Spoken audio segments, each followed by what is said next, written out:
The All Smiling Faces podcast is now sponsored by Tyre Spot, the North East's leading tyre supplier with branches across the region. Tyre Spot don't just do tyres, they cover everything from servicing to wheel alignment. They can handle every aspect of your car's maintenance. For more information, visit tyrespot.co.uk. Enjoy the episode.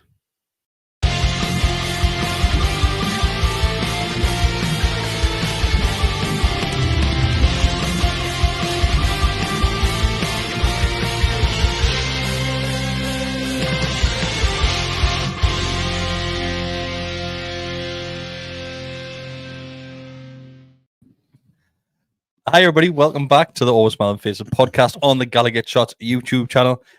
As those that are watching can see, it's a full house tonight. Myself, your host, Kris, joined by Besty, Marc. Deka has returned from his holiday as well. He's not as bronzed as Marc, is he, Besty? No. Even though Marc's had a week of being at home, he's trumped Deka in the suntan stakes by all accounts. I don't know. Good holiday though, Deka. Oh, unbelievable! Absolutely tremendous. Couldn't do it any better. We did so much. Great fun. Kids loved it. It's class. Absolutely class. I'm going to stick with you for the opening of the show, Deka. Mm-hmm. First time this season. Get the words out, mate. God, I forgot about that. We won you now. Get in. What? Someone pulled us on the steps out coming out of the What's you? He says, "Where's Deka? I said, Deka doesn't come to the game. What are you on about?" He says, "Only hear the words." Did you see you look young? Yeah. So I was in. I want to hear the words. I want to hear the words. I can't remember where we were, if we're in Shiraz or if we're in the Geordie Star, but somebody came up to me and said the exact words. Just out of nowhere, just pop around, won you now. I get that quite often, actually, just sparking the room. The guy, won you now. I always get, where's Taylor? Where's Kris? Where's Marc? Where's Deka? I said, never how. Best how we doing? Where's the rest of them? Where's the good ones? So you get the questions sent into you, but in real life, people don't want to say. No, they ask us questions, but it's always, where's the other one? Where's the film? Ask Taylor. Let's just do things a little bit different rather than going through the match and each moment and things like that. Let's just get overall opinions on regards to how you thought it was going to pan out and what actually panned out. Okay, Marc, nervous going into the game or unbelievably excited, confident, and how did it pan out? No, I wasn't nervous at all. I think you're always going into that first game of the season, or I am certainly always quite happy, optimistic. You've missed the season. Even when we're crap, you still looked forward to that first game of the season, like, you know, having that 2-3 month break of having no football. I know we've had obviously the Euros in the summer, but it's not the same as having the lads back, is it? So yeah, really, really excited just to get back in the ground, see me mates, see you. I knew that was coming. But yeah, just and sit in silence for 90 all minutes. good. Quite a lot of people did that, didn't they? But the game itself, Besty. Yes, because I was the same as Marc. I was quite confident going in the game. And I've just done a video before we record this as well, and then before we said that, Deka was quite confident as well. Were you shocked by Southampton because they came out the traps like? Well, I mean, that's what Southampton do. They keep the ball and don't do a great deal with it for a lot of the time. And that's kind of how Saturday was. Even how it panned out, isn't it? Pretty much. I mean, for all they had the extra man for an hour plus, Nick Pope made one good save, and the rest of the time was just kind of training saves, like down his throat, hands on the ball. But that, I mean, the one save from Armstrong was superb as it goes. Like, but they had a lot of the ball. But I mean, we know Adam Armstrong isn't a great. He's a great championship striker. Don't get it wrong. He's superb at the second tier. But I think he's one of those ones, like a Bobby Zamora type. Or you could say Dwight Gale, even looking at our recent history, where that little bit of quality that he needs for the Premier League, he hasn't quite, doesn't seem to have like a big jump. He probably put 5 past with St Mary's there in the year, but I've said that like. But yeah, I think in like Brett Burton Diaz, is everyone's calling him now. The rest of his game notwithstanding, he's not really a great striker at Premier League level. All right, in the Champions League, Bradley Dack, maybe it's Sunderland, the same kind of thing. So like, I was expecting to have a lot of the ball because that's what Southampton are. I think we dealt with it all right early on. Were you surprised that they didn't do more to exploit Armstrong, given the explosive pace that he's got? and we historically don't have the fastest back four. Well, look at the back four on Saturday. So you got Hall, Livermore at full back. Who was in the middle? Dan Burn and Fabian Schar. So Burn and Schar aren't particularly quick, but I mean, they're good centre halves, and positionally and all that are intelligent. I think when you go down with 10 men, I think it's difficult to do what you're saying. And I'm not disagreeing with what you're saying, but when we go down with 10 men, obviously we are sitting deeper. So it's hard to get in behind there, right? It's difficult. I was really impressed with Southampton, to be honest. I thought they were great. I thought I never expected the game when it was 11 against 11. I never expected it to be the way it was. I thought them were great. For all I understand about chances and stuff, that lad the lad with the door for the penalty. He should have scored a header at the back post. He put it wide. It was terrible. The lad went off the line. He had Armstrong. It was a very good save. Actually, there was a certain period of the game where it just felt like attack after attack after attack. Just wave after wave, wasn't it? At one point. And I credit Southampton for that. I thought they played very well. I thought it did. I was exactly the same. I was quite shocked. And that's why I thought that to get the win was a brilliant win. It was a great win at the end of the day. For so long, Looking at all at it and everything, obviously, which happened in the game. I was impressed. I really was impressed by Southampton and just how well, like Bessie said, kept the ball, controlled the ball, and controlled the game at time, but they just didn't have that bite. They didn't do anything with it. Didn't have it. I remember back in the Championship when we were there, the amount of times I used to see like pretty teams, but they were toothless up front. They play lovely football, and I'd come in from the go, hey, them were excellent from the box until they got into our box, and it was a very similar story with them, where they did play good stuff. They pressed really well. They had some really quick players, but they just have nothing. I don't think they move the ball very quickly. They were a bit ponderous. I thought maybe that is a bit of, kind of betrays that quality that they have at the very top end of the pitch, at the sharp end, if you want to call it that. They kind of didn't have that killer ball, or it wasn't like a pass. As you see, I suppose our goal's an example of it. Like where Isak gets the ball, and all of a sudden it's in the back of the net. That's kind of what I was getting at with not using Armstrong, because it almost seemed like rather than looking for a ball through for him to either run onto or to get into him and have him run at the defence, they would just look for another pass in midfield or keep possession rather than look for that killer ball. And I think yes, they did. They had a lot of possession. They knocked it around well, but they had a few, particularly in the second half as the game went on, as they made a lot of changes and stuff like that to try and force the game, but they didn't massively test it. No, as you say, bar that probably one save, and I know Hall kind of cleared one off the line. I mean, kind of. Well, it wasn't. Let's address that. It wasn't on the line, was it? It's about a foot out. It was in the 6-yard box. You've gone way too early to be controversial. It wasn't on the line. It's going in. It's not on the line. That's what I mean. And it's like he's cleared it in the 6-yard box. I know, but when you say someone's cleared off the line, it's very, very rarely a literal depiction of what's happened. It's always cleared off the line and be anything. Where he's the last man the ball's in if he doesn't get. So if he's on the penalty spot, has he cleared it off the line? If he's the last, I'd say within the 6-yard box. In the 6-yard box, he's last defender. The ball's going in. I think that's. It's not being so literal with the word on you. No, it's a clearance off the line. Is you're literally on the goal line, aren't you? Yangambiwa. Daddy flipped it a couple of times and then Barry finished with the overhead kick that time. Remember that?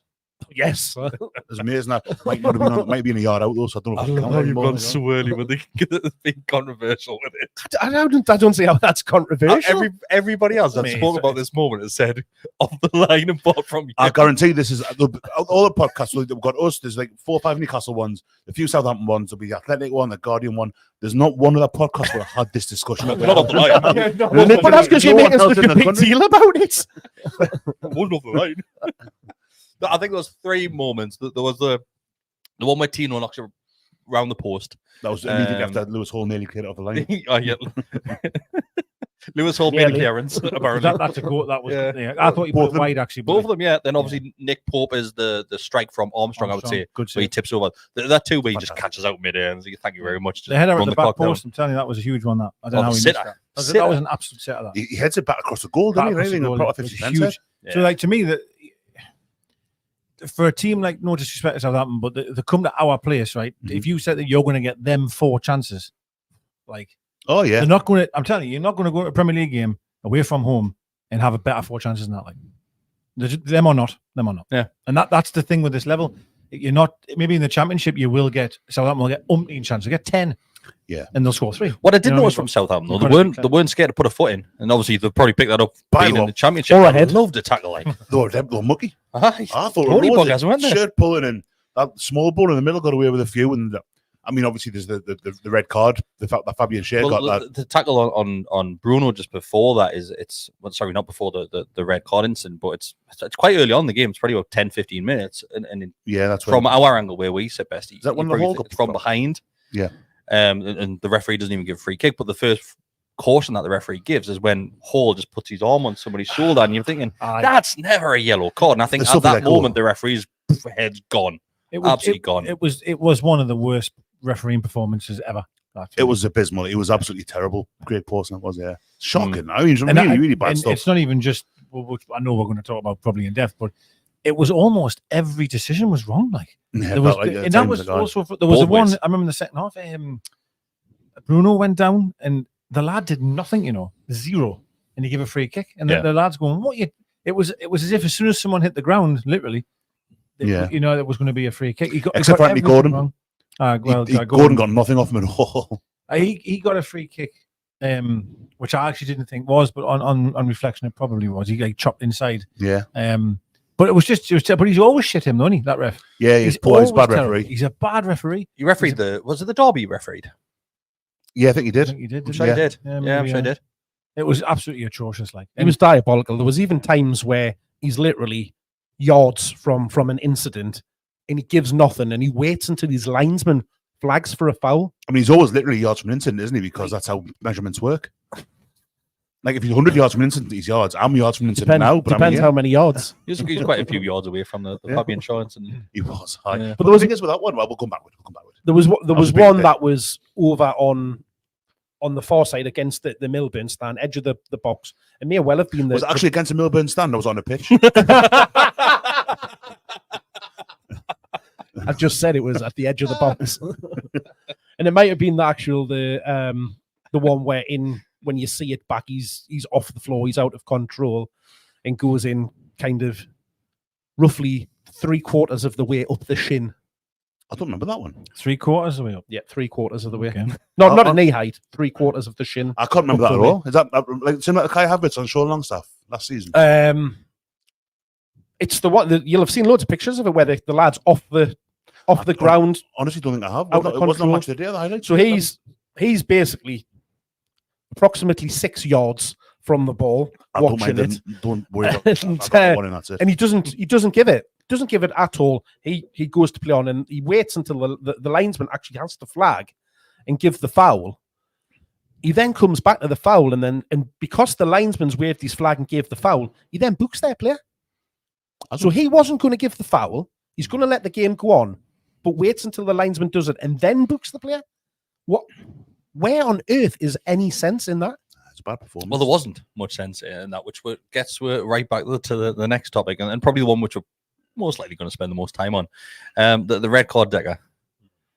So the question is it a red card? Never, ever a red card, ever. Explain your reasoning behind it.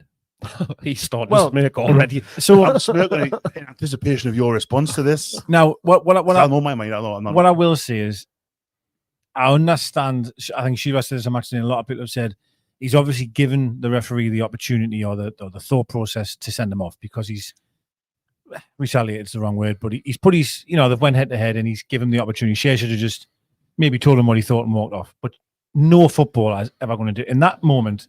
That is going to happen every single time. That they're going to come towards each other and put their heads together. But for me, there is absolutely no difference to what Shea did to what he did. They're exactly the same, in my opinion. And there's no force there at all for him to react in that manner. And the thing that has also pissed us off is that it was a coward what he did. That challenge he did on Shea was shocking. Yeah. It was just awful. God, totally unnecessary. Yeah, so unnecessary. Forearm smash. The ball was dead as well. It's not as if it was. For me, that's a yellow card on its own. Yeah. And then him approaching Shea in the way he did is another yellow card. Yep. So for me, if anyone should have been sent off in that, I felt two yellow cards for the coming together would have been fair. Mm-hmm. It's soft now, but that would have been fair. But then I actually think it should have been 2 yellows for him. I really do believe that. Possibly 3 if you put the simulation one in there as well. Well, true. Yeah. He went down like a bag of shit, and it was horrendous. And I was surprised because when it happened, I thought, I'll be all right, VAR will probably get involved and say, actually, there was a coming together, but he hasn't forcefully, went to nut him. It's more of a coming together. It's not violent. But obviously it didn't come. And I think it was Bruno immediately was going, score them on, I'll be fine type of thing. And obviously it didn't happen. But no, it's definitely not a red card. And I would say exactly the same if it was the other way around, by the way. If Schar fell down like that, he's getting the lad done there. Like, we're at the exact opposite end of the pitch from where it happens. Looking across on the diagonal, there's no way on earth I am thinking at any point there's a red card coming out during that, because you can look across and you just see them come together. The way he goes down, there's no natural kind of contact that would do that unless you're physically seeing Schar chuck his head forward and Alan Pardew fully headbutt him. I mean, even Pardew kind of Pardew went in for lent into him. He went in for the nut. He's not nutting him like trying to do him between the eyes. That's the reaction that he's going down with like that. It's exactly as Deka's saying. There's a coming together. His reaction is ridiculous. Embarrassing is probably the right description. Kindness word. I get what they're saying is that you're giving the referee the opportunity to make that decision, but I just can't understand how he can. God, I mean, I know what I've just said 5 minutes ago about the free kick, but how can he be looking at that and think, oh, well, he's purposely nutted him there the way that he's gone down? Because it doesn't. Whichever way you look at it, he hasn't physically nutted him. Yes, he's given him a push beforehand, which you see, a bit of handbags from it. Rightfully so, because as you say, that forearm smash in the back of it is a shocker. But how VAR don't intervene in that and say, you might want to look at that because he has gone down, very, very easily here. The reaction to what's happened doesn't justify, his reaction. Yeah. But that's common sense. It's common. I think almost everyone except Craig Hope Misery, literally every person has said exactly what you've just said there, Mark. Every single person I've spoken to, every person up and down in the world except Craig Hope thinks that were your opinion. Besty hasn't spoken yet. Besty hasn't spoken yet. Besty, I will come to you, but I want to lead into something else as well. Normally what you see from a referee in that instance, he normally takes a step back, then just lets whatever's happen, because Nick Pope was involved, Dan Burn, Longstaff, everybody was involved at one point. The referee would normally sit back and go, we'll just see what happens. But he's not. He's really quick to get over there and make a decision. Yeah, he was really, really fast. The red card came out straight away, and I was expecting it would. I don't think it should have. I don't think it's a red card at all. I think I agree almost word for word with what Deka said there. Brereton Diaz, the pushing the back to yellow card, he's pushed his head into Schar more than Shar's done it to him. I think because Shar's walking towards him, probably, and not walking, he's taking a move towards him, but hasn't actually moved his head. Schar does give him the shove beforehand, so that is a bookable offence. I think some of the blame does have to lie at Shar's door, which I think for an experienced international footballer, has been around the block, he's been playing for the Premier League for however many years. He should know better than he should know that if I know he doesn't push his head into him, but he should know that that's coming. And that's why I thought the referee would send him off. I was expecting the red card when I saw him go down, because that's what happens. But I don't think it was right. I don't think it's a red card either. I think it's, like I said, yellow card for the dive, yellow card for the arm in the back, and yellow card because he puts his head into Schar, which is, I find astonishing that the way he's gone down and all that. But yeah, the referee was really, really quick. And Shar's like amazed when a card comes out. I think genuinely. Can I just say on that though, he was really, really quick to show the red card to Nick Pope, because that's actually what he does. Does he? He shows the red card to Nick Pope first of all. And you watch it back. Is that not just your eyes? He red cards Nick Pope, and then he's like, "Oh, hold on." So I think to your point, if he's that fast to try and get a reaction to it, he's just like getting the red card out, and then he's like, "Oh, hold on, that's the wrong player." I think a good thing to look at is players' reactions as well, because you can see the Newcastle players are not happy with the reaction that Diaz has just done as well. Dan Burns got his arms under his armpits and he's picking him, get up. See him in the tunnel at half time waiting. He leads on the tunnel as well. Yeah, I think Burn would have done exactly the same. Well, Burn with that tall, he would have probably had to go on his knees to nut somebody. But like Burn, I think in that moment would have done the same. Just coming together, kind of carry on. Most players would. I really do. I do agree. And as I said at the start there, like if Schar just doesn't, but Schar of any players, it's going to be Schar, right? Schar will react. He's quite hot-headed, and at the best of times. But I watched the Villa game. It was Villa West Ham the following day. Matty Cash was a penalty against him, which was horrendous. And the commentator said something that this season they've been told VAR aren't going to referee the game, and they're kind of going to go with the referee's decision more. That's absolute bullshit, man.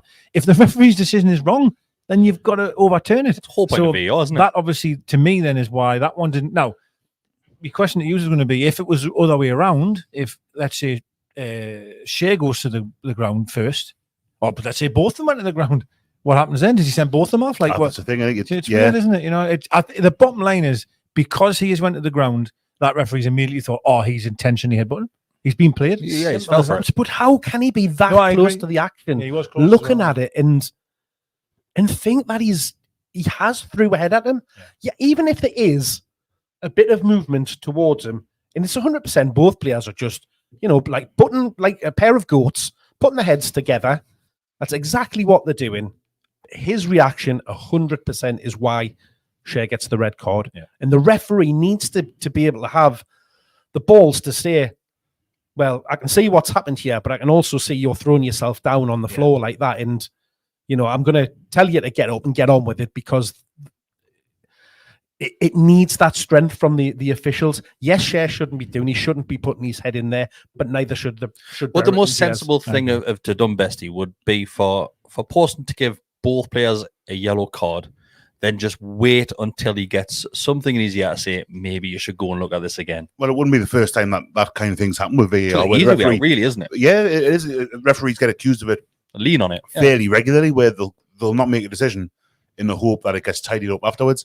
And I think what you said, that makes sense to me, that it kind of rings true that they have been told there's a higher threshold. Yeah. Which I still think right's right and wrong's wrong. I don't understand. There's a number of rules this season where that line, but I think like you say, Deka, if they both go down, do they both get sent off? Because it was pathetic. Like, he might as well have been sent off, Burton Diaz, because he got the lickings of the dog off the crowd afterwards, and he just didn't want the ball. Disappeared, didn't he? He put the ball through for Armstrong to have that shot in the second half, but other than that, he was like, he retreated. Longstaff wonderfully won the ball, clean as out, but made sure he left something on him. I did. And that was, from that moment, the crowd were. It was almost like a Pickford was playing in midfield. It was, it was like every single time the crowd were at him, it reminded us a lot of. Remember when Lansbury played, when he came back, because he did the incident down Henry, and he played with Villa at the time when he played at home, and it was just constantly him getting the shit. Because it was Forest away in the league, and they went to Villa, scored the goal, didn't he? That's correct, yeah. But I'm with Mark 100%, and just that how the referee, someone experienced professional referee, can observe that as well, and think that he is intentionally headbutted him with that much force to put him down like that. And I probably agree with Kris, actually, that maybe you give them both a yellow, and VAR then say, actually, it's a possible red card. You want to come and see? Maybe you could say it's checking out, but to me, it's. I guess I've just said that there, but I guess in his mind he has thought that is a sending off. It's one of those moments, isn't it, where VAR are never going to step in to change the referee's decision. It's one of those horrible ones where you're thinking, if the referee sends him off, VAR now got to go, you got it completely wrong. The other way around, if he gives a yellow, VAR I'm going to step in and go, that should be a red. I think it's one of those ones where VAR stuck by the referee. I think he's wrong. I think if he does headbutt him, VAR then would step in. I get that, but with what happened, I think VAR agree with whatever the referee decides on the field, which is wrong. It's completely wrong. Yeah, it is wrong then. And probably that is the right answer in the situation, is that he should have booked both players, because I suppose that is the right thing to do. But if he truly believes that he should be sent off, then really he has to. He's got to make a decision as he sees it. He can't think, well, I think that's a red card, but I'll just book you and see what happens. Yeah, really. Yeah, I get that. Professionally, he has to. If he believes that you've got to do it, but if ultimately it was the wrong decision, but this is where it comes back to that the officials have got nothing to kind of come back on the decisions that they make, and it gets us back to a position where there isn't a point at the end of a game where they've then got to stand in front of a camera like a manager does or a player does and explain what's happened during the game, why they've made those decisions and stuff like that. Because you can guarantee that in 3 or 4 weeks' time, it's going to be on that mic'd up officials thing. and they'll be there explaining, what's gone on with it. Because there was another one in the Wolves game later on, where literally the Wolves player choke slams Havertz, I think, to the ground. Not even a free kick, not a booking, not a red card, out.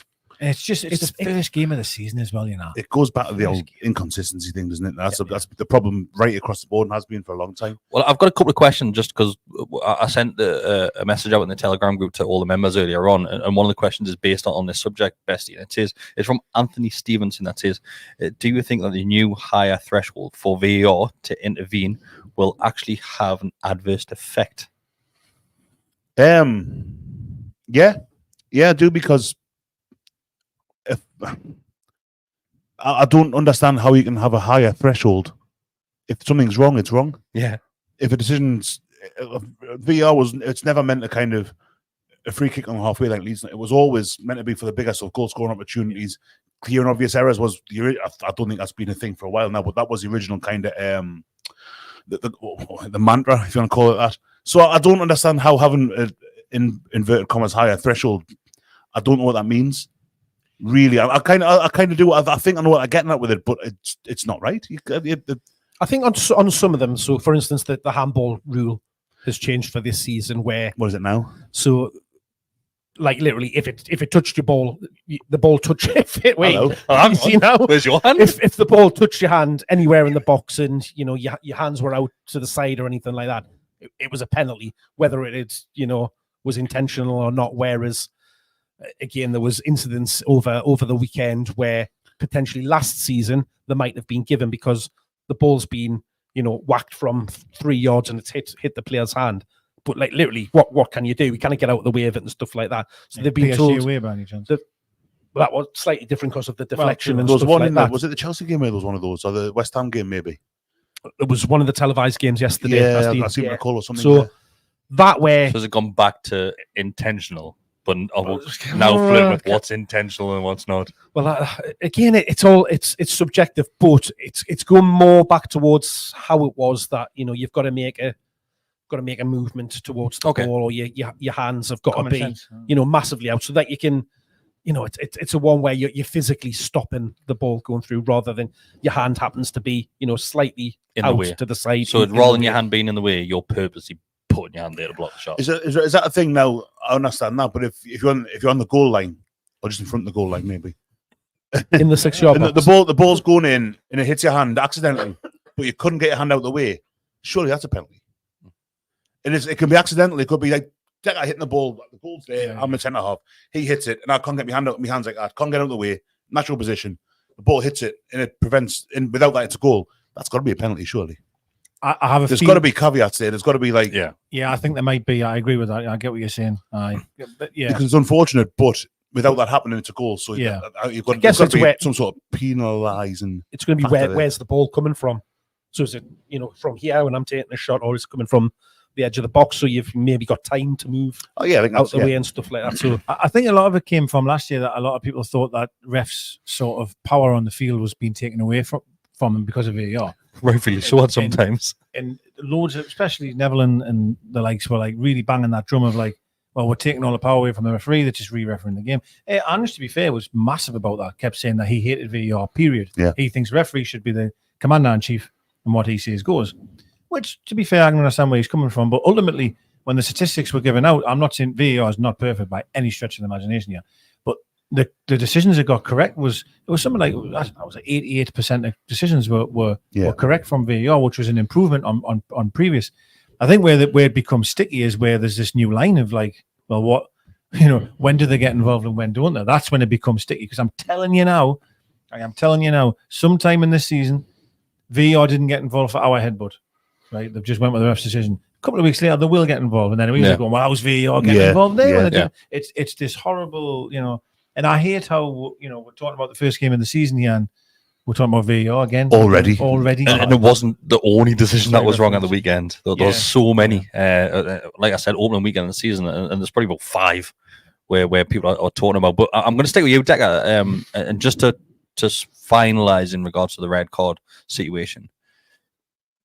If you were Eddie Howe, do you appeal that red card? Well, I was going to ask you this as well.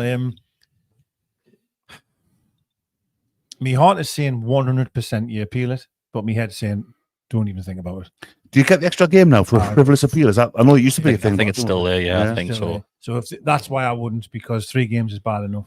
And But if you do appeal it, then surely the panel of referees that make that decision then have to come out and give you a viable reason as to why Fabian's been sent off and Diaz hasn't.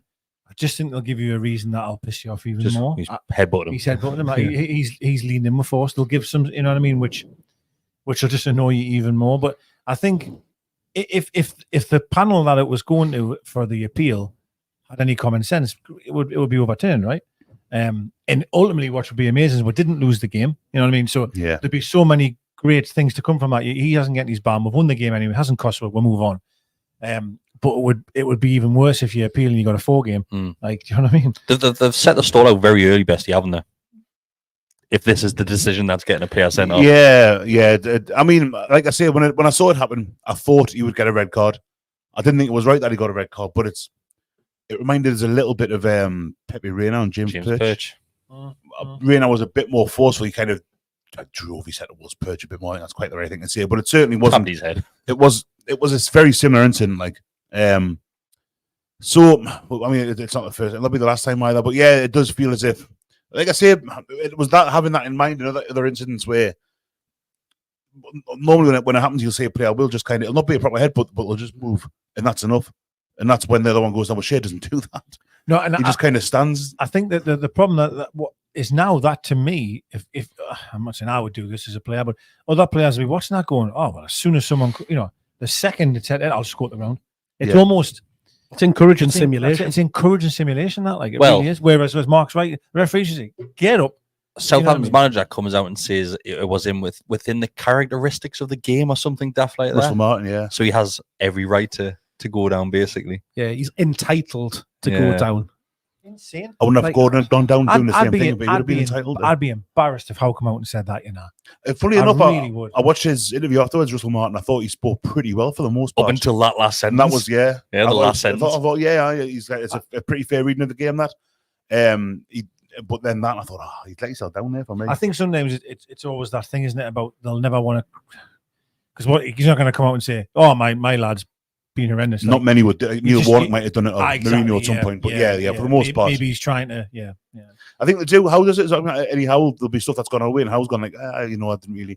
It's all very kind of ambivalent and a bit. Well, normally I've not seen it back. Yeah. Normally that's the line to go with. I've not seen it back. Slippery shore last time. Well, the one with all the questions he was getting when he first got a job out of Saudis, going, that's not really. I'm just here to do football and all that. He's playing with a straight back there. Yeah, of course he is. Yeah. Rest of the game. Let's go through it. Mark. Joelinton opens the goal scoring for Newcastle United's 2024-25 campaign. What's your memories of that goal, Kris? I missed it. Fucking missed it. I never go to the bar. Never go to the bar. That's right. I know that. Never go to the bar. No, at St. James's Park, right? For years and years, I've always been like, I'm not going to do it. I'm whatever. But it was my round, and I thought I'm going to have to go because I'll fucking not get back out for the second half. As soon as I walk down that fucking Concourse, as soon as I walk down, he scores. I'm like, you bastards. Because I made the decision because the ball was in the field. And I'm thinking, it's slowing down. The referee's going to blow his whistle any second. I'll run down. It was like the 43rd minute or something daft like that. Yeah, right there. I missed it. It did literally come out of nothing, as you say. Like, obviously, it was of their own undoing that they conceded the goal. It goes back to the keeper who. There's a few of these again over the weekend where he just, I don't know, the whole playing out from the back thing and he just passes it straight to Isak. It's almost as if he gets, I think Joe Hart said it on Match of the Day, he kind of gets caught between passing to him, and he goes just in between. Straight in the middle. His body shuts down. Isak was, But it's great reaction from Isak to nip on it and have the Gordon as well, because Gordon closed him down. Yeah, Gordon was closed, And Joelinton as well, because it's not an easy chance. That's still to control it on the left foot on the bounce. And then put it in the bottom corner. We've seen him have a shot that hit his own head before. So it's a really good finish. Tremendous, very composed. Which I could be my mate Craig Hope. I'm sure he put on Twitter saying, "I just throws it in an empty net." Like I've heard somebody describe it as a tap in from it. Yeah, but then to be fair, he did correct himself. I think later on, but That's near tap in there. Like, not at that all. First That's a touch, great man, goal, that, the you know. first touch is outstanding because that just kills honestly, it kills it. But it's bouncing as well. It's right on the bounce where he takes it. It's hard, that. You've got Like, a defender on, you've got the goalkeeper's only a matter of yards away. Was it keep Yeah. on the line or was he off the line, Mark? he was But, coming back. but if that touch is a little bit, let's say the Joelinton of old, that could roll out. The chance is gone. He could pass it back to the defender side, but he kills it dead and finds the bottom. It is an unbelievable finish. It was like a Remy finish, I thought personally. It was like something like Remy would have done. Like it was a wonderful finish. I mean, thanks to the goalkeeper for giving him the opportunity. Like, You know what it is? He was really good with his feet the rest of the game as well. There was always a ball on. He was always pitching a good pass going across the back four and stuff like. I thought McCarthy played all right. He didn't make a save that I remember, but the stuff he did with his feet, apart from that one moment. But there's a difference. Like with Southampton, had all the ball, didn't really create many chances. I think I had 20 shots or something like that. We had most more blocked. We had one shot on target. But that's the quality that they've got. Isak, pick it up, pick the pass out. Joelinton, one touch goal in. And that's it. That's a game. That's I want to stick with the conversation about Joelinton Mark because I'm glad about that. So. When we go down to 10 men, he's a different animal, isn't he? Yeah, he was absolutely unbelievable. I think he epitomizes the whole spirit of the team. And I mean, even again, Armstrong came out and described them as an animal. Bunch of animals. And, like, which is just describe us. It was a more generous bunch of animals than like the headline would suggest.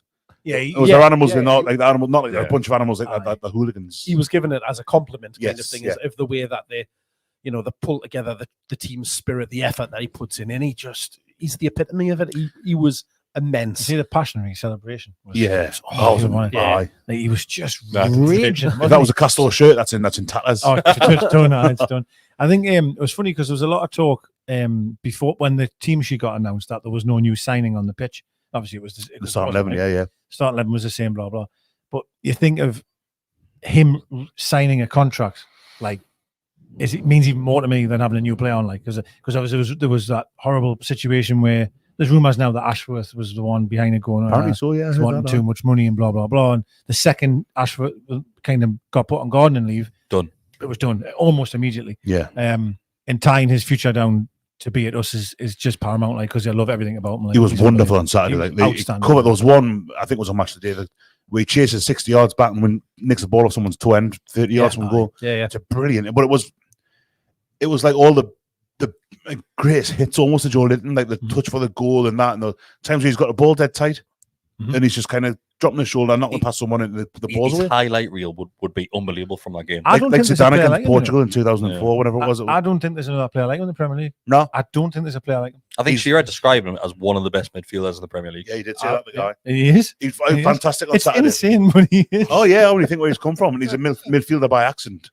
He actually played as a proper midfielder as well at the weekend because of the way that it turned out of having to go into that kind of tight three in the middle with him there, and he was at that tackle that you're talking about. He literally, because I think it's Gordon is initially chasing back with their player, and a bit half-arsedly gives up, and then there's a tackle that comes in, and then Joe goes in and then wins the ball back, and then just strides out with it and rides a couple of fouls, and then just plays the ball on.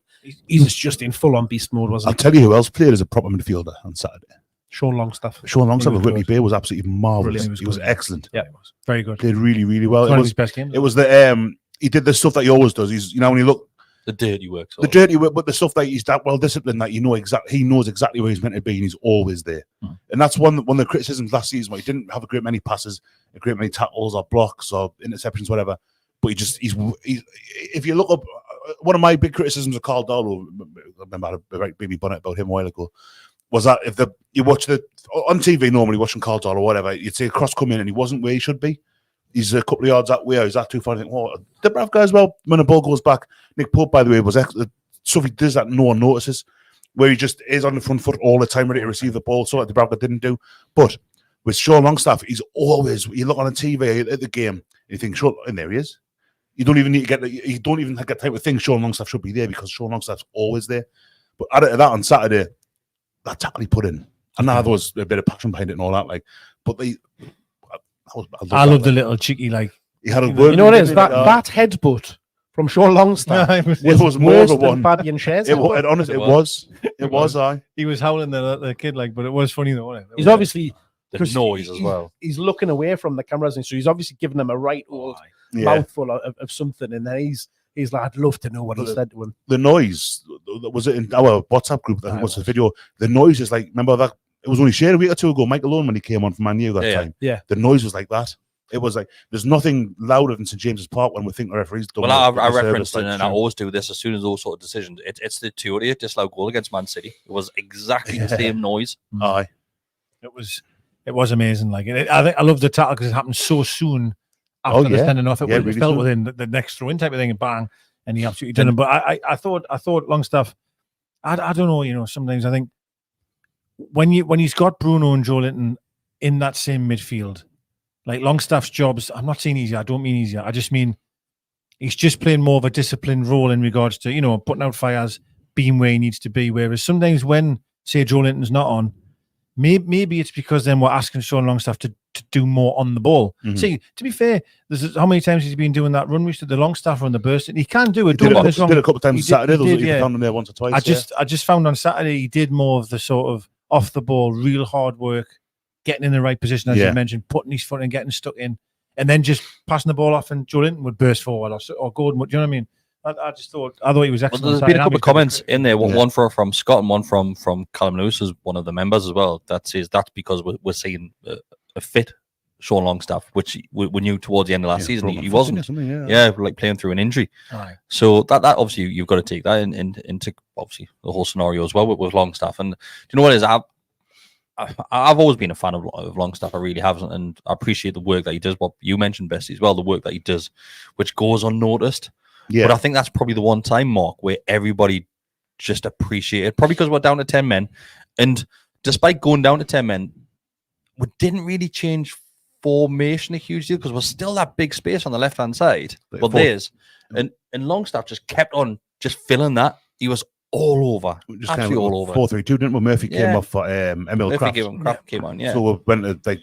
It's just that midfield, though. It just never really budged. It didn't look like it budged. And Longstaff just quad more. I just think if anything, they just went a bit flatter and tighter in the middle of the park, whereas normally we'll have them in a bit of a 3, don't we, with a one and the wingers, 2. So the pivot. That was kind of the change of it and having it.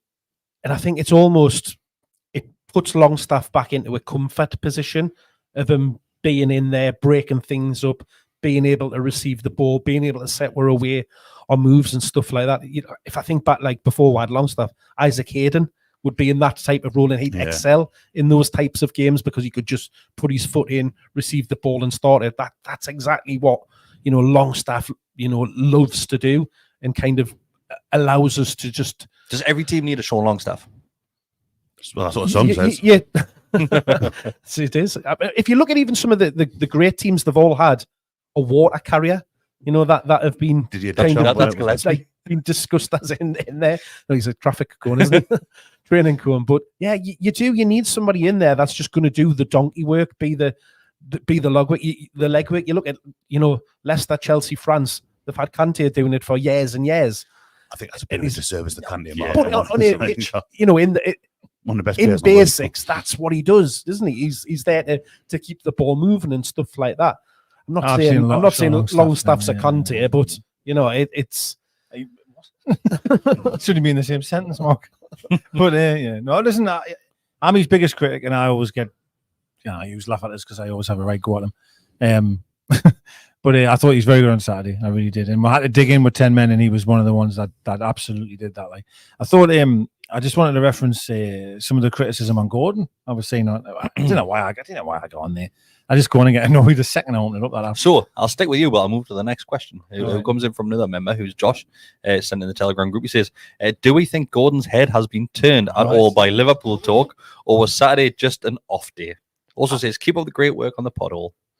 Thanks, Josh. Absolutely nothing wrong with him at all. He's just a little bit he's not Matt Sharp. He's not off day, didn't he? He had not, but that's fine. It's absolutely fine. Yeah, I agree. And I really hope it is that, and I think it probably is because he seemed his body language, I thought he just seemed tired. I thought.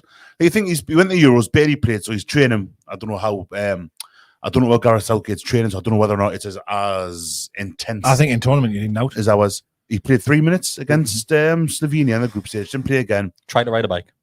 Fell off his bike. Bashed up there. It's maybe concussed. And then he didn't join the squad for pre-season. As soon as he got back, he got a couple of weeks off. But they were in Japan, so he couldn't just like join up and do that. He had to go on. So he didn't join. He played 45 minutes last Friday, and that's all he's done all pre-season without much training. He's going to be knackered, man. Just let him give him a bit of time. He'll be fine. Everything he just said there was what I wanted. But he was poor, though. I mean, he was poor, but that's why. He kind of played like a man who wasn't sure if he had left the oven on. It seemed like his brain was just elsewhere constantly.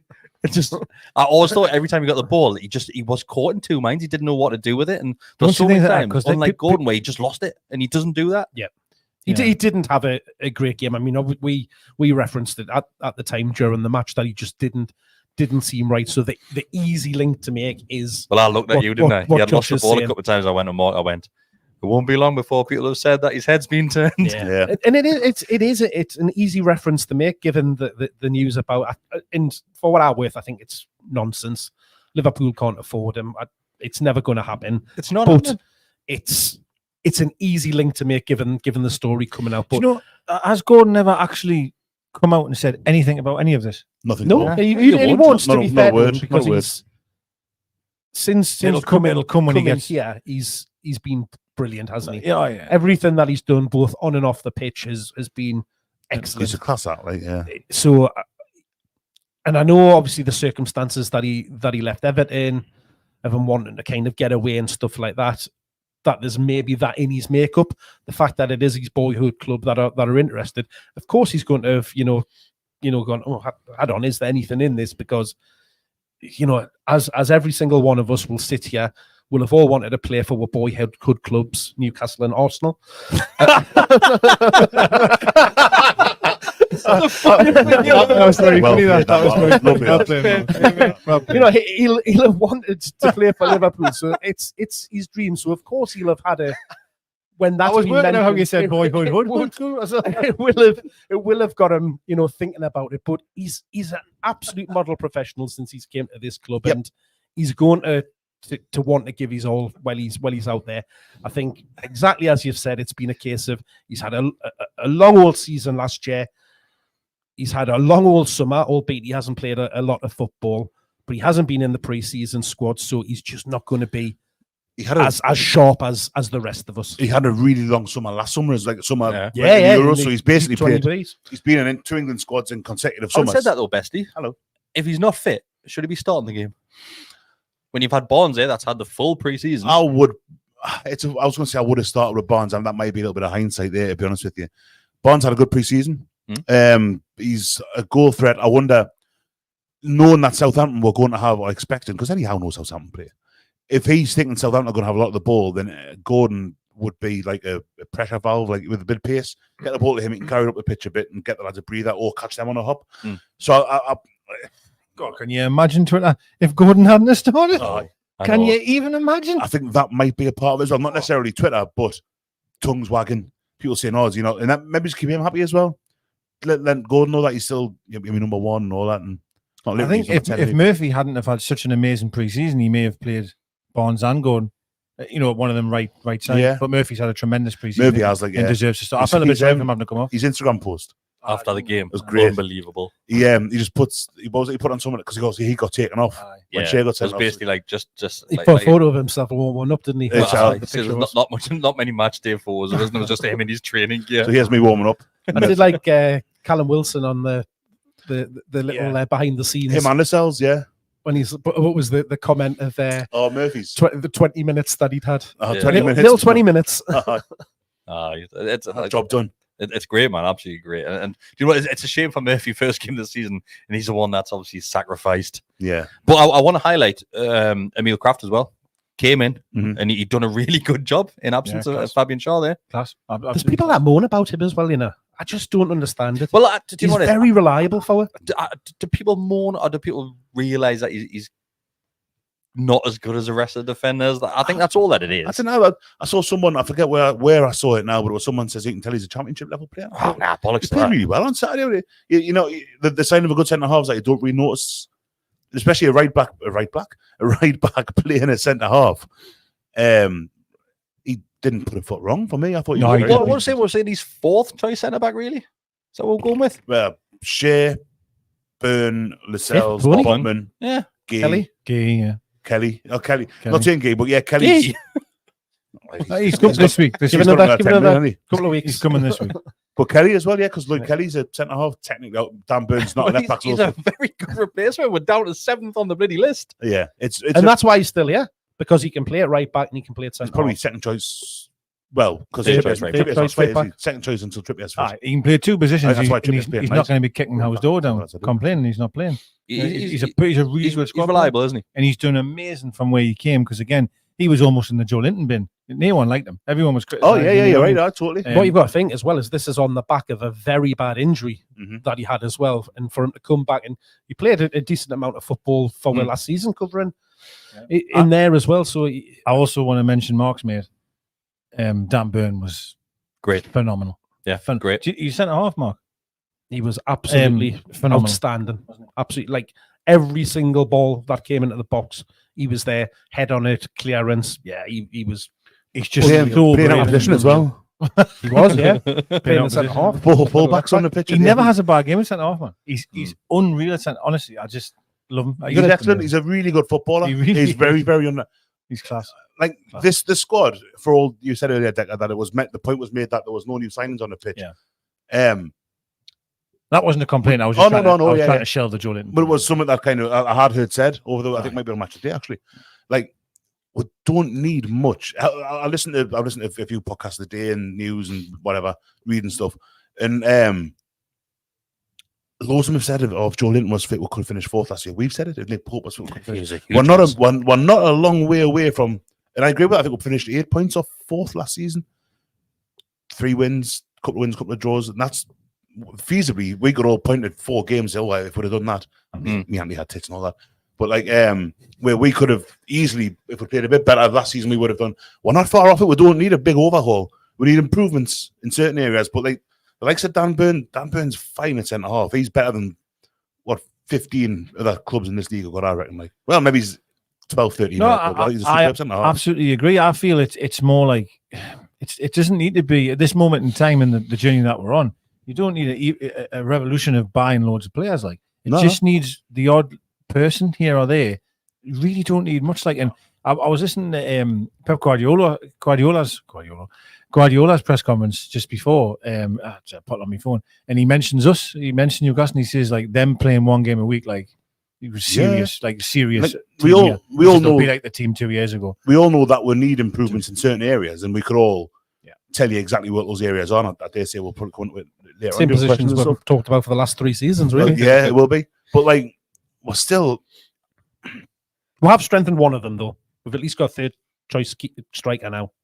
I was going to say keeper. Definitely got one of them as well. Yeah, but we'll have. I think even Miggy and Murphy on the right wing.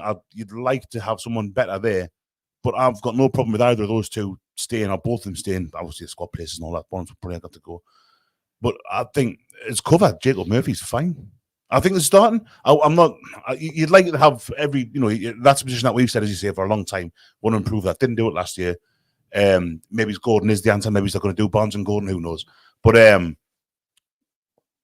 if Jacob Murphy's starting, or he's on the bench coming for half an hour a week, or if they're rotating, Jacob Murphy plays.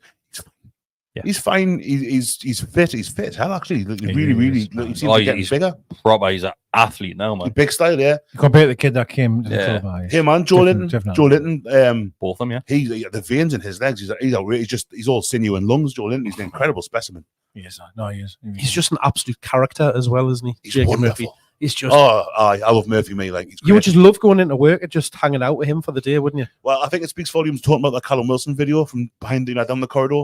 Murphy's like. They love him. Everyone, you can see the lads love working with him. Eddie Howell's, he's just he looks like a wonderful lad to work with. Breath of fresh air, isn't he? I bet he is. I bet he's lush and training in the mornings. That he just comes in. He's just, I love him. Can we get one here? But just You sums might probably sums come up on. like I only would, you know. when you see Get him and those Ryan Taylor on. those I like it. behind the scenes videos, like the real camaraderie and team spirit that we have in that squad is just unbelievable. Like, And that's what you need. You can have all the quality in the world, but if you haven't got that team spirit, Yeah. it counts for very little. Believe it or not, lads, we've been going for 54 minutes, 54 minutes. So let's go through some questions. The first one, as always, is from Josh Stockton. He says, let's have a look. It's Gordon Gunn, Liverpool. He says, a great win, even though I missed our first goal.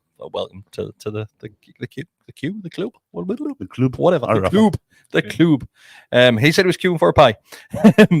What do you think of the music before and after the game? It seemed to help the atmosphere. Playing AC/DC, Besty's favourite. We were absolutely gobsmacked when that started playing. I think they got it wrong. I think they put the music on the just start the CD a bit late. But I think they put Local Hero on to. Is it Local Hero they play now or Playing Races? Which one's it that they come out with the players? They play both. Local Heroes. They do that weird switch over. They play Blade Races and then it's Local Heroes. Right. I think they played that too early. Then Back in Black came on, wasn't it? Yeah. Well, it worked. I love it, mate, to be fair. Besty's the only one that hates it. You must like it a little bit, Besty. I felt like Ali McCoist when it came on. You know that clip that's going around of him. He's like, is that AC/DC? No, it's he's on about Tells Bells by AC/DC. No, there's one where he's talking about the one with the Ramenstein. No, the other one is the singer from the System of a Down. He's on about them as well. Not maybe Rammstein. Who? I don't know. Ali McCoist. Ali McCoist. AC/DC won it. Couple of, but there's another one. Yeah. But that was me when it started. I was like, hold on, is that AC/DC? Because it's just so fucking cliched. It's great. I remember the last game of the season against Arsenal. When we stayed up and we had a massive party up, we beat them and all, it was class. It was Thunderstruck. Yeah, that was amazing. It was about 10 minutes before everyone was waving the flags and Thunderstruck. I was knackered. It's just nah. Come on, Besty, man, let's go. It's just shit. It's not, man. It's real shit. It's not, man. It is.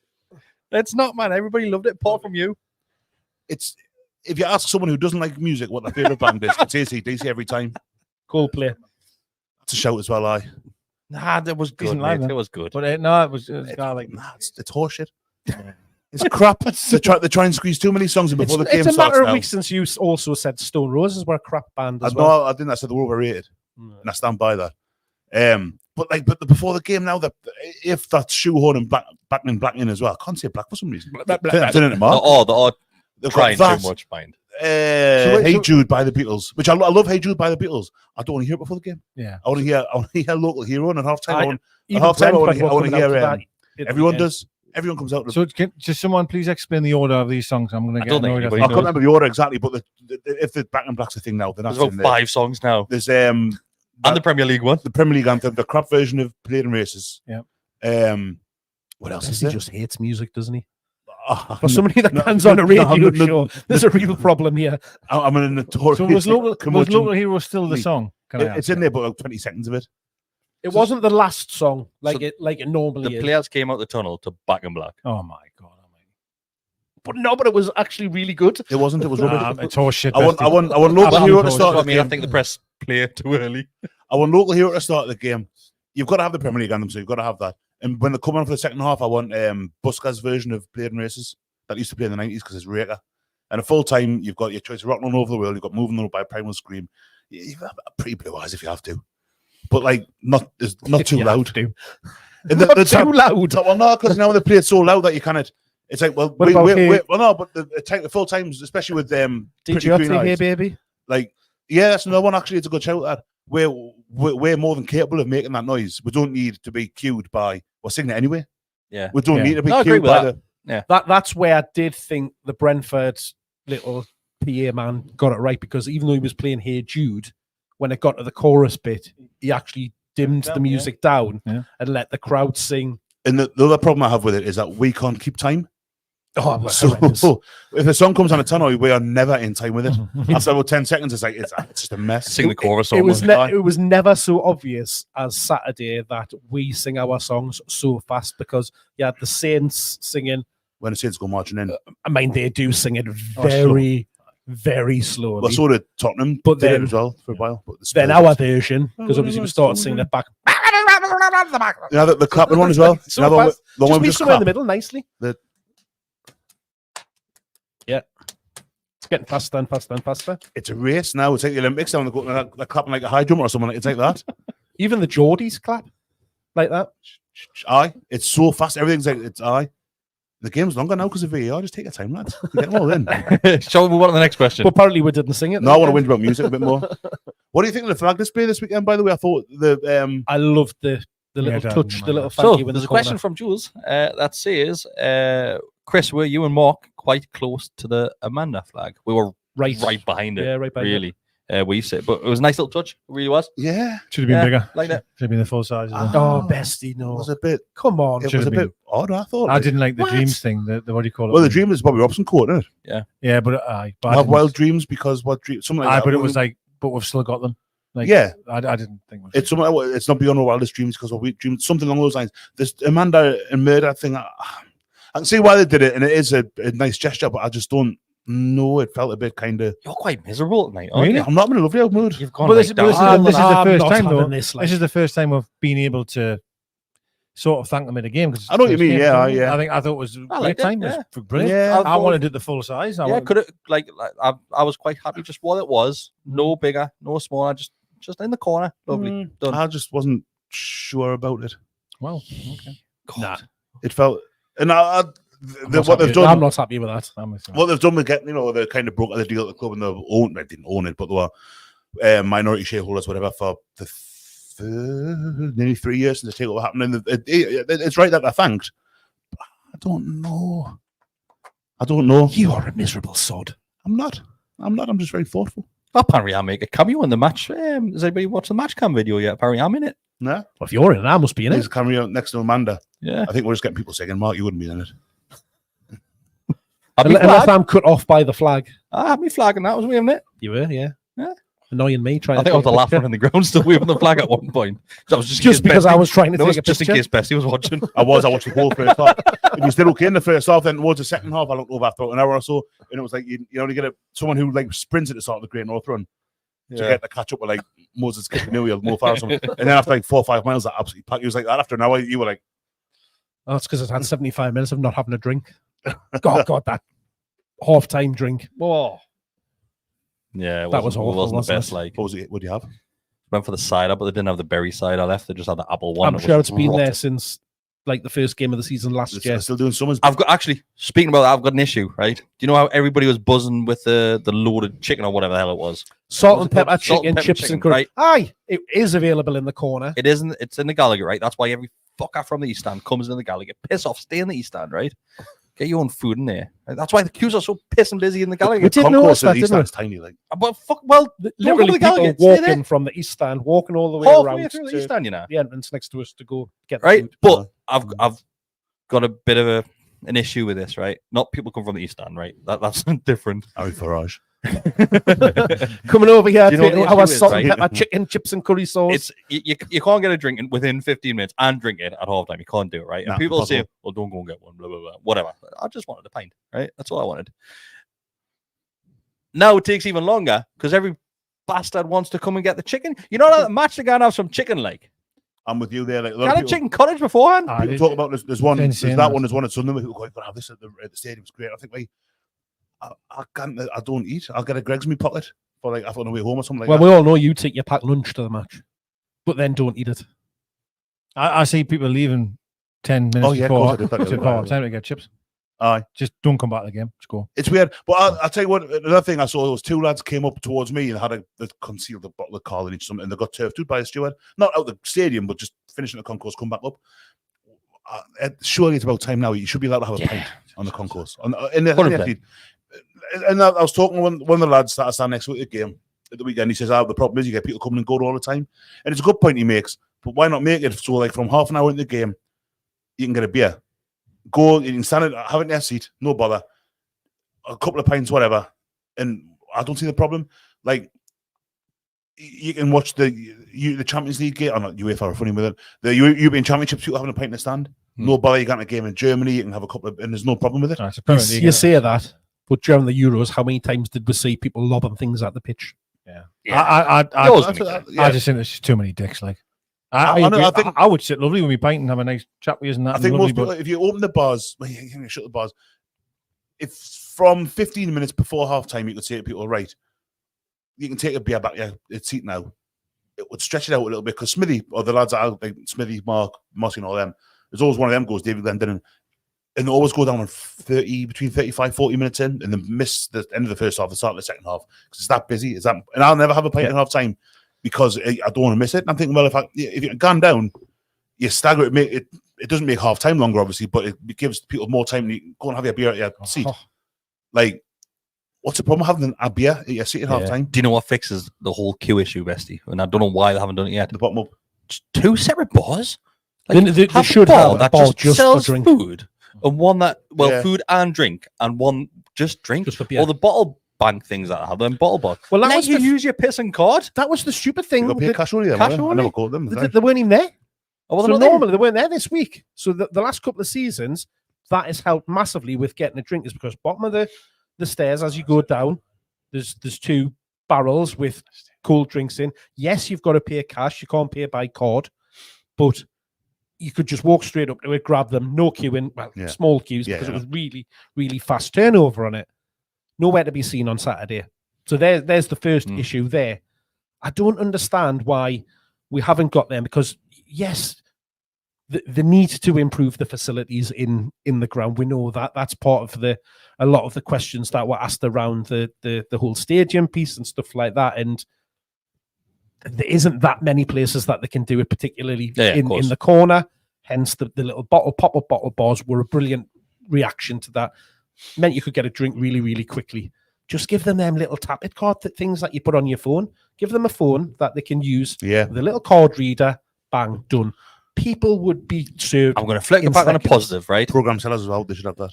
Yes. So when the official club shop eventually opens, keep the other one, but also sell programs in there as well. Yeah. Where I can use my card to buy a program. I don't understand why they're going to. They've spent all of that money building it on that bit of land. What else are they going to do with that bit of land? I'm going to bring it back to a positive about queues. Okay. Yeah.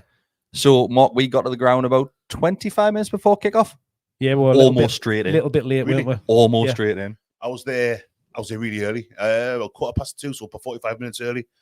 Same straight in. But I know I've peered over your shoulder at Steve Passmore earlier, who stands 3 or 4 to my right, and he said we had 25 minutes to get in. Oh, we're straight in. It's normally a nightmare for us. Straight in. But yeah, there's been an issue with season tickets disappearing off people's phones as well. Mine had hard to do mine yesterday. Yeah, I think it's just on Apple devices. You can get it back. You just got to expire passes. Ask Scott on Twitter. He'll tell you how it did. He's been posting about that today. Go into your wallet. Dead easy. Right, let's go through a couple more questions. I know we're going way over here. Like there's loads of questions. Man, got to learn this game. And we've already it's not 30 minutes, man. So 47-year-old Jamie Vardy. This question is from El Grande Salmon that says, "How much is too much for Guehi?" Deka. For what? I think. Okay. I think we've already reached the mark now before we even go back in. So we're not budging. I think. No, we will. I think we'll go back in now. And you think? Oh, we will. We're going to sign him. I think. But it's going to cost you 65 to 70, which I think is obscene. They're putting a lot of eggs in that basket, and he didn't play very well yesterday. I'm a bit. But was he trying to force a move though, Besty? Well, they made him captain as well. Didn't they? I don't think we'll go back in. You know. We haven't heard about the 4th bid yet, have we? That's still up in the air. It hasn't been rejected. Wasn't that rejected? Well, I don't think it was. I think Luke said was it? I think it hasn't been officially. It's a funny. I think I put this in the group, right? Because I was thinking about it's not for me. It's not a case of you bid and it's rejected. Like in some cases it would be, right? So you bid for a player, they rejected. Listen, he's not for sale. He's never go back. Yeah. In this scenario, right? We've bid the first and they went, well, we are willing to sell, but not for that. You go in the second time. Now, in my opinion, Big Phil Mitchell will be talking to someone at Palace, probably the person we wanted in the first place.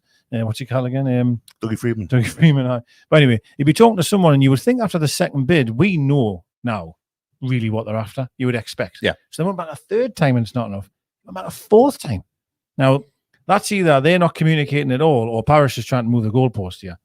Because it doesn't ring true to me that we can go back 4 times and still not be at the right amount. Yeah, that's Strange, something that. you do in negotiations, though, isn't it? I mean, I don't think we would table it. Why would we even bother tabling a bid? Surely we know what them want. yeah, why but would they we might have said table it? they might have said right 75 million. So we've gone like talk to me, going like Well, they've might said try that to bit of 75 reach. million, but Yeah. what happens if we offer maybe they'd be happy with 75 million is what they want. That's their best case scenario. They're not. I dare say it never ever happens where a club says, right, we want 75 million for this player, and the team goes, I have that. No, they're always going to say, well, what would 65? I think Unless they're undervaluing the player. Yeah, when you get but they're going to overvalue the player. We're going to go get them as little as possible, and the answer is going to be ordinarily somewhere in the middle. In this instance, it looks like it's going to be closer to what Palace want than. I think what if we're you're willing to going pay. if you're going 4 times and it's not near, they're just getting more and more pissed off. Well, I think you've got to put in the equation as well. With what hasn't been mentioned is a lot of the last bit apparently was 60 plus add-ons. Maybe Palace are just right. No, like, sorry, add-ons. We just want it all. Yeah, like but quite positive. And listen, the whole all the cards, right? It's their player, and I'm seeing a lot of people criticize Palace and criticize Palace. To me, right? Listen, that kid's stock is never going to be higher again.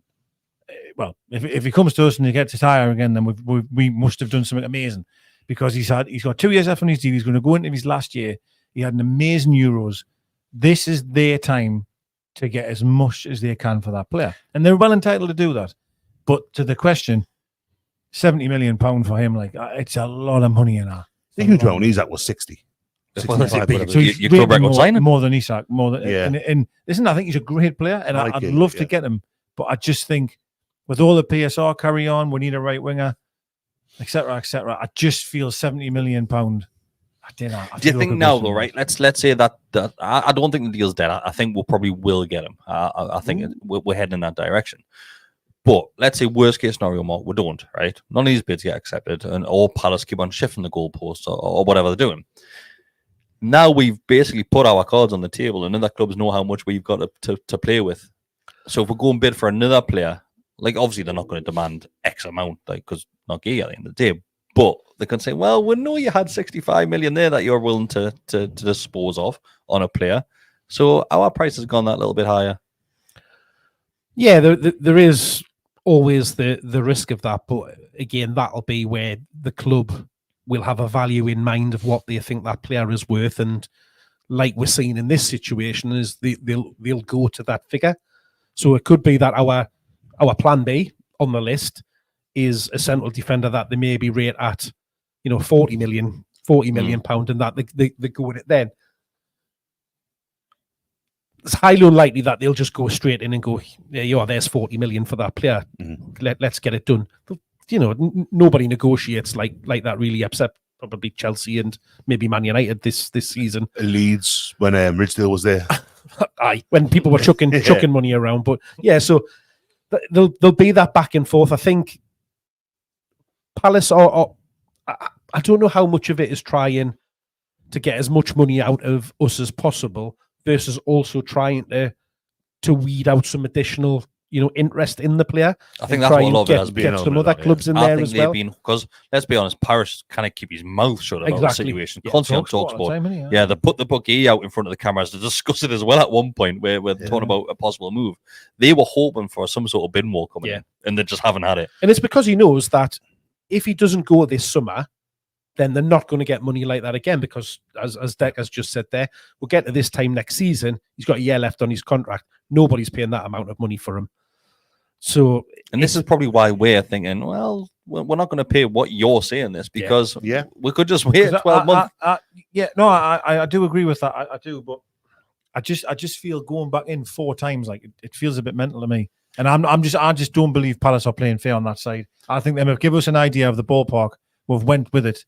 Now they've actually, but even then, you say that, think so. The longer the window goes on, if it's the case that Palace won't get anything like this kind of offer again from, we'll know that, and we'll be going, well, we'll just test our resolve. We'll sit it out. We'll keep that on the table, which is what we did with Gordon. Exactly what we did with Gordon. And then as time goes by, Palace might kind of go like, I wouldn't have probably went back with the 4th one. I would have maybe just said, "There's the third on the table, and we'll see you at the end of Friday." When at the end of the window, just give a call. See if they'll come back. I think Palace are also waiting to see what is happening with the Fulham situation, because Joshim Anderson. Fulham's also interested in there. So, do they necessarily need to sell both of the defenders in? Well, in they've one already go? sold.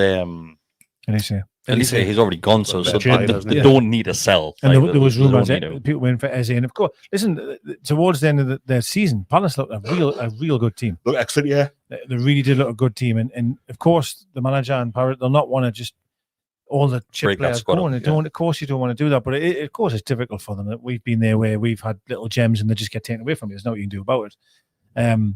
I would love to get them. I don't know. I just feel 65, 70 million. I just feel there's another position I'd rather spend that money on. But who am I? No one, obviously.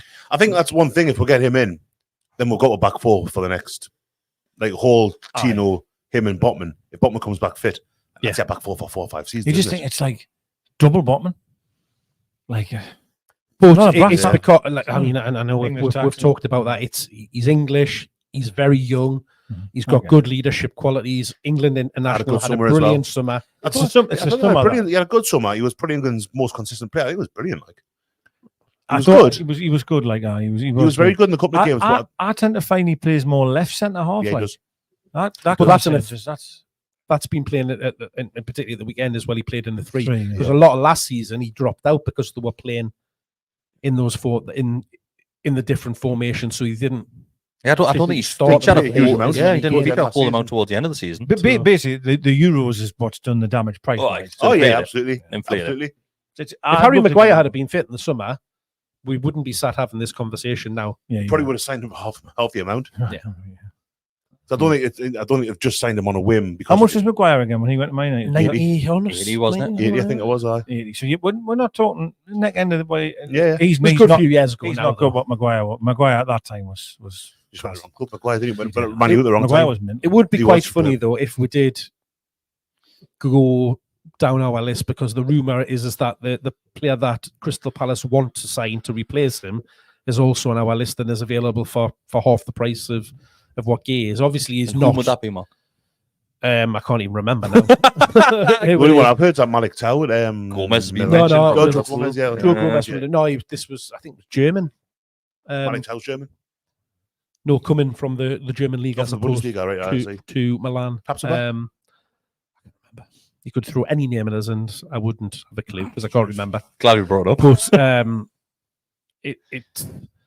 because we'll have a list of, here's our priorities of where we want to go, who's on there.